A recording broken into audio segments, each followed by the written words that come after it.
Myanmar's parliamentary compound sits isolated in the capital Naypyidaw, but the reclusive country says it wants to be that no more. President Thein Sein welcomed US Secretary of State Hillary Clinton and the eyes of the world inside the Grand Compound, re-engaging with the US for the first time in over half a century. Talks appear to have gone well.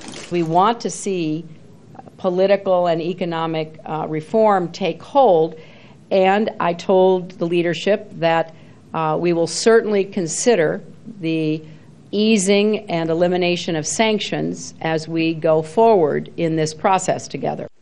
There were many big promises and good intentions. The US wants Myanmar to release 500 remaining political prisoners, give up ties with North Korea and sign the Nuclear Non-Proliferation Treaty. It also asked the government to resolve conflict with ethnic groups and allow human rights monitors to enter the country. If these concrete reforms happen, the US would return its ambassador to the country, allow more foreign aid and international help to overhaul Myanmar's economy. Further progress could be rewarded with a lifting of sanctions. The Information Minister Cho San, himself a former military man, told Al Jazeera Myanmar's reforms are now irreversible. We'll continue our reform process. There is no way it will be reversed.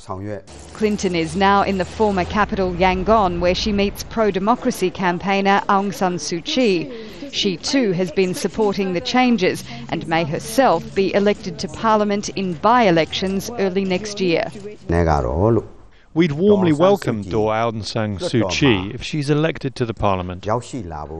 There is much more to be done. Promises must be followed up with action, but Myanmar seems to be heading towards full democratic change.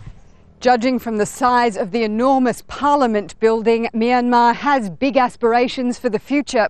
Opening the door to the US certainly marks a new chapter, but the future will largely depend on whether the pace of reforms in this country can continue. Aela Callan, Al Jazeera, Naypyidaw.